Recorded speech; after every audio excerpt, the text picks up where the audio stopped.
취업엔 2부의 문을 열겠습니다. 취업엔 2부에는요. 취업 스타일 업 시간이 준비가 되어 있습니다. 네. 예의라는 건 하루아침에 완성이 되는 게 아닌데요. 이 새해 계획 중에서 올해는 내가 매너 왕이 돼보겠다. 네. 이런 계획 세우신 분들 이 시간 주목해 보시면 좋겠죠. 맞아요. 네. 취업 스타일 업 되면요. 기분 업 되거든요. 그럼요. 예, 궁금하시면 채널 고정입니다. 취업엔 2부 출발합니다.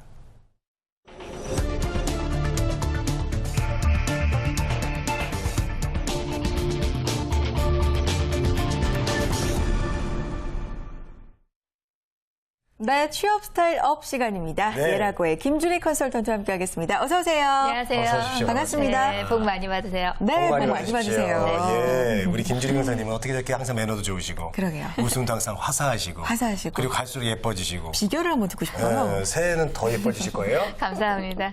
이런 칭찬을 받으면 더 예뻐지고 안 웃을 수가 없는 것 같아요. 네. 여기 오면 더 많이 웃는 것 같습니다. 알겠습니다. 칭찬이 힘이다. 네, 두 분 덕분이죠.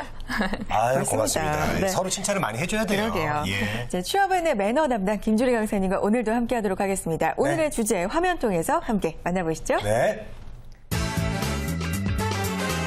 조사 매너라고 나왔는데요. 네, 이제 조사 매너인데. 경조사할 때 그 조사죠? 형사들이 뭐 조사할 때 매너를 갖춰야 될 그럴 필요는 없잖아요. 경조사할 때. 그 조사. 경조사할 때. 그거죠? 네, 네. 맞습니다. 우리가 사회생활을 하다 보면 경조사 챙길 일이 참 많고요. 요즘에 겨울이다 보니까 또 조사를 챙겨야 될 일이 참 많더라고요. 그러니까 사회생활을 처음 시작하실 때 여러분들 이런 부분 많이 궁금해들 하실 거고요. 그리고 경험을 해보신 분들은 아시겠지만 조사와 경사가 있을 때 두 번 다 참석을 해주신 분들에게 정말 고마움을 느끼고요. 그렇지만 이 경사보다는 조사에 정말 무리해서라도 시간을 내서 와주시는 분들에게는 더 큰 고마움을 느끼고 이후에 내가 그 사람을 위해 뭔가를 더 해줄 수 없을까라는 진심어린 어떤 관계가 형성이 되는 것 같아요. 그래서 봉투로만 해결하지 않고 직접 가서 인사를 해주고 슬픔을 반으로 나누는 이런 행동들, 이런 것에도 매너가 좀 필요하겠다. 요즘엔 사회초년생분들이 많이 궁금해하셔서요. 오늘 그 매너를 한번 준비를 해봤습니다. 네, 정말 공감하는 게요. 저도 이제 성인이 되고 부모님이 해주신 말씀이 경사조사 중에서 기쁜 일보다는 슬픈 일은 꼭 챙겨라. 맞아요. 그렇죠. 네. 그런 말씀을 정말 해주셨는데 슬픈 일을 챙길 때 관계가 좀 더 돈독해지고 네. 슬픔도 그렇죠. 반이 되고 슬픔 나눠야 돼요. 네, 그런 것 같습니다. 조사, 그러니까 슬픈 일을 챙길 때도 예의가 그러니까 필요하다는 말씀이시죠? 네, 그렇죠. 우리가 매너를 지키지 않으면 우리가 어떤 슬픈 마음을 나누려고 하는 마음이 반감돼서 전달될 수가 있어요. 그래서 오늘은 제가 조사 매너 중에서 장례식 매너와 병문안을 가실 때 매너를 간략하게 준비해봤습니다. 네, 알겠습니다. 뭐 장례식 저도 좀 궁금했어요. 장례식 가면은 사실 좀 어떻게 되지? 이거 아유 정말 이 슬픈 마음을 위로하는 마음을 좀 표현하고 싶은데 어떻게 해야 될지 잘 모를 경우가 많아요. 예. 특히 우리 사회생활을 좀 해보신 분들도 우리 아까 대기실에서 좀 농담식으로 앞사람 하는 거 보고 하면 돼요 라고 얘기를 했지만 우리 기자님이 또 내가 처음일 경우에는 어떻게 하냐라고 또 없을 때도 있어요. 네, 예. 그러니까요. 그래서 사회초년생 분들은 정말 어려워하시는 부분이기도 합니다. 그래서요, 저도 이런 예화도 들어봤어요. 이제 사회초년생이 장례식장에 갔는데요. 그 향이 있었던 거예요. 선향이. 그래서 그거를 이제 불에 붙여가지고 꼽아야 되잖아요. 네. 근데 그 옆에 라이터가 있더래요. 촛불이 있고 보통 라이터가 있잖아요. 네. 그러니까 초에 불을 붙이기 위해 라이터를 둔 건데 이 친구는 향에 불을 붙여야 되니까 라이터로 붙인 거예요. 향의 불을 라이터로. 네. 보통 이렇게 초에 이렇게 그렇죠. 붙이는데요. 근데 그 라이터가 하필이면 또 불발이었던 거예요. 그래서 계속 이렇게 불발을 한 라이터를 계속 켜고 있으니까 옆에 상주가 아이고 하다가요. 네. 그 리듬에 맞춰서 촛불에 붙여요, 촛불에 붙여요 이랬답니다. 네. 그래서 이게 웃지도 못하고 울지도 못하고 참 애매했다. 이런 얘기를 제가 들은 적이 있는데요. 그만큼 기본적인 지식, 배울 곳이 없었다는 얘기죠. 그래서 그걸 보면서 제가 할 일이 더 많아지겠다라는 생각을 좀 하기도 했습니다. 네. 아유, 정말 뭐 웃을 수도 없고 울 수도 없고. 촛불에 그렇죠. 붙여요. 촛불에 붙여요. 웃긴 얘기긴 한데 예. 얼마나 또 당황스러웠을까요? 그분은 네. 몰라서 생긴 일이잖아요. 네. 그래서 아무래도 매너를 좀 알아두는 게 필요하겠죠. 특히나 이제 우리나라에서는 조문 매너가 너무 어려워요. 네. 그래서 요즘에 간소화가 되고 있기는 하지만 우리가 이 매너라는 것을 갖춰야 되는 이유는 이 전체적인 그 장례식을 치르는데 방해가 되면 안 되고요.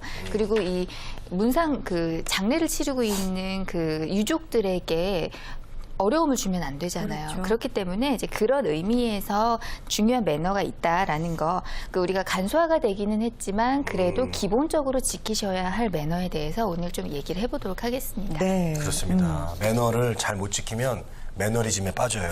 아이고. 죄송합니다. 예, 죄송합니다. 예. 자, 조문하다라는 말. 이 말이 전 네. 정말 어려운 것 같아요. 조문. 어떻게 하는 거예요, 조문? 네. 조문이라는 것은요, 결론부터 말씀드리면 조상과 문상의 결합어입니다. 아, 다 그래요? 앞자를 딴 건데요. 네. 이 영정에다가 우리 절을 하는 것을 우린 조상이라고 얘기를 하고요. 네. 그리고 상주에게 인사를 하는 것을 문상이라고 얘기합니다. 그래서 우리가 가끔 문상가요라는 표현을 쓰잖아요. 예. 근데 그런 경우는 보통의 경우에는 올바른 표현이 아닙니다. 왜냐하면 우리가 상주에게만 인사를 하는 경우는 거의 없거든요. 네. 그래서 조문간다라는 표현을 쓰시고요. 예를 들면 이런 경우는 문상이라고 표현할 수가 있는데요. 이제 고인이 살아생전에 그러니까 안면이 없어서 이제 인사를 하지 않거나 상주랑만 인사를 나누거나 아니면은 돌아가신 분보다 내가 나이가 많은 거예요. 그러니까 저희보다 나이가 훨씬 많으신 분들이시겠죠. 그런 경우에는 굳이 절에 인사를 하지 않고 상주와 인사만 나누게 됩니다. 그런 경우에는 문상이라고 표현을 하셔도 괜찮지만 보통은 조문 간다라는 표현이 정확하다라고 볼 수 있겠죠. 네. 그렇군요. 그러니까 상주랑만 인사를 하면 문상이 네. 맞지만 보통은 영정 앞에서도 절을 하니까 하시기 조문하다. 조문하러 간다. 네, 라는 그렇게. 표현이 맞습니다. 예, 예. 장례식장에 이제 조문을 하러 가면 절을 하는 분도 있고요. 네. 어떤 분들은 기도를 하는 분들도 있거든요. 네. 이런 걸 보면 난 어떻게 해야 되지? 이렇게 좀 당황스러울 네. 때가 있어요. 뭐 기도 같은 경우에는 종교적인 그 의미가 있기 때문에 그 종교에서 정하는 형식으로 진행을 하시면 되겠지만 이제 보통 일반적으로 절로 조상을 하시는 분들이 가장 많이 계세요. 그래서 절을 하시는 법을 먼저 말씀을 드리면 일단 무릎을 꿇고 앉으셔가지고 이 선향에다 불을 붙여서 향로에다 꽂게 되겠죠. 그리고 나서 일어나셔서요 이제 절을 하시는데 향로에다가 이렇게 촛불에다가 그 불을 붙이잖아요. 선향에다가. 그런데 그게 이렇게 불이 이렇게 붙는 경우가 있어요. 그런 경우에 이렇게 입으로 불지 않으셔야 됩니다. 그렇죠. 손으로 바람을 네, 불러일으키거나 생일 파티도 아니고. 네. 아니면은 이렇게 흔들어서 조용하게 끄시면 되고요. 만약에 선향이 아니라 향나무를 잘게 조각을 내가지고 이렇게 조각이 나 있는 나무 조각으로 분향을 하는 경우에는요, 그 오른손으로, 그 왼손으로 오른손을 이렇게 받치셔가지고요. 오른손에 엄지와 검지로 그 향나무를 집으셔서 조용하게 그 향로에다가 넣으시면 되는 거죠. 이제 그리고 나서 일어나셔서 절을 2번 올리시고 상주와 맞절을 하시고 나오시면 되는 겁니다. 근데 우리가 전통 예절에서요, 절을 이제 2번 한다라고 얘기를 하는데요. 남자는 제배라고 하고 여자는 사배라고 얘기를 해서 남자는 2번 하고 여자는 4번을 했었어요. 근데 요즘에는 그것이 좀 통일화가 됐죠. 근데 절을 하실 때 중요한 것은 우리 예전에 좀 오래전에 인사 매너를 할 때 남좌여우라고 얘기했습니다. 보통에는 남자는 왼손을 위로 올리고 여자는 오른손을 위로 올려서 우리가 인사를 할 때 공수를 하는데요. 이때는 흉사이기 때문에 그 손의 위치가 반대로 바뀌게 되는 거죠. 그래서 여자가 오른손이 아니라 여자가 왼손이 왼손. 위로 올려서 절을 하시면 되겠습니다. 그러니까 기본은 남좌여우인데 네. 조사 때는 그게 바뀌는군요. 바뀌는 겁니다. 기억을 남자요. 해두시면 그러면 되겠어요. 여자 남우가 나무가 되겠죠. 돼서 그렇죠. 이렇게 이 경우에는. 하는 거군요. 네. 예. 자, 그리고요, 요즘은 저도 이제 얼마 전에 그 장례식장에 갔다 왔는데 이렇게 그냥 기도만 하고 왔거든요. 네. 예, 그 기독교식으로 해서. 네, 예. 네.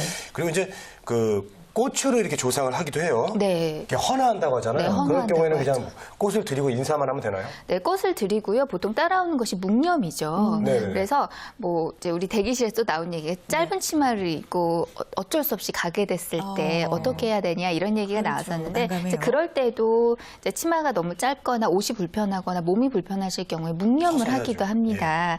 자, 우리가 꽃으로 조상을 할 경우에는요. 이제 분향실에 들어가서 상주와 먼저 가볍게 목례를 하시면 됩니다. 네. 그리고 입구에 비치되어 있는 그 항아리에 보통 국화가 꽂혀 있죠. 그렇죠. 그 국화를 하나를 들고 들고 가셔서요. 이제 영정 앞에 헌화를 하시면 됩니다. 헌화의 방향은 꽃이 앞으로 가야 되냐, 뭐 줄기가 앞으로 가야 되나 의견이 분분하긴 한데요. 이제 그 지금 원래 놓여 있던 것에 방향을 맞춰서 보통 놓기도 하고요.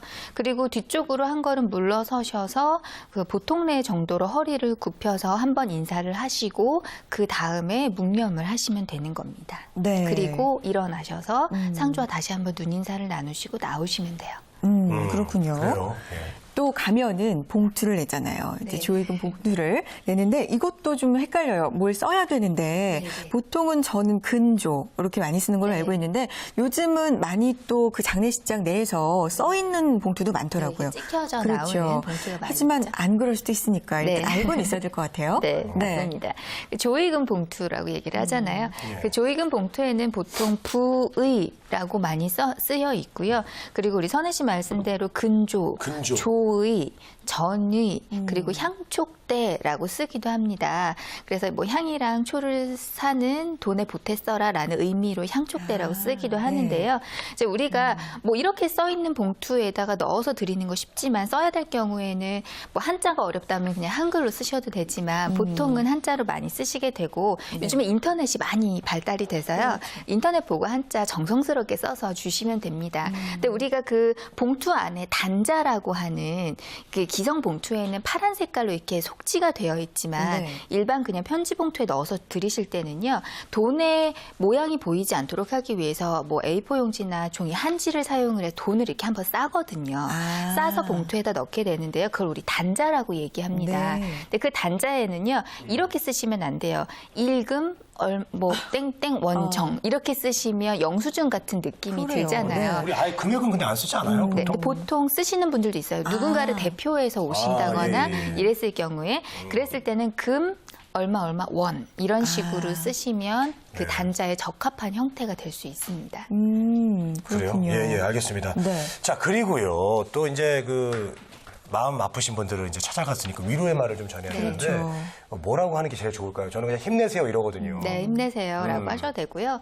안 하실 걸 좀 챙기셨으면 좋겠어요. 안 하실 거. 가셔가지고 뭐 사망 원인이나 경위 이런 것들을 좀 구체적으로 캐물으시는 경우가 많이 있는데요. 이제 그런 것들은 진행에 지장을 주기도 하고 유족에게 정신적인 스트레스를 주기도 합니다. 그래서 우리가 이런 것들만 피하시고요. 그냥 눈인사로 또는 그냥 손을 한번 잡는 것으로 분향소가 아닌 다른 장소에서 손을 한번 잡아주시는 것으로도 충분히 마음 표현이 될 수 있습니다. 네. 그래요. 자, 오늘 조사 매너에 대해서 알아봤습니다. 사실은 병문안 매너까지도 준비를 하셨는데 오늘 네네. 그것까지 갈 시간은 없을 것 같고요. 다음에 한번 기회 되면 네네네. 또 한번 설명을 해주세요. 오늘 조사 매너 살펴봤는데 오늘 시간 정리를 한번 해볼까요? 네. 네, 우리가 마음에서 표현되는 매너도 정말 중요합니다. 그런데요, 이 마음이 제대로 100% 전달이 되기 위해서는 일정한 매너라는 형식을 갖추셔야 된다라는 거. 그래서 조문도 사실은 공부하셔야 된다라는 걸로 오늘 마무리 짓겠습니다. 네. 자, 오늘 예라고의 김주리 강사님과 함께 조사 매너에 대해서 알아봤습니다. 일상생활, 비즈니스 관계에서도 빼놓지 말아야 될 중요한 것, 정보를 그럼요. 알려주셨어요. 자, 오늘 알찬 정보를 주신 예라고의 김주리 강사님. 오늘 말씀 감사합니다. 고맙습니다. 고맙습니다. 네. 배운 거 이제 나중에 실전 때 우리가 좀 써먹으면 그럼요. 참 좋을 네. 것 같아요. 예. 자, 취업의 오늘 순서는 여기서 마치겠습니다. 네, 대한민국에 일하고 싶은 모두가 힘차게 일할 수 있는 그날까지 저희 취업앤이 함께하겠습니다. 취업은 우리가 있다.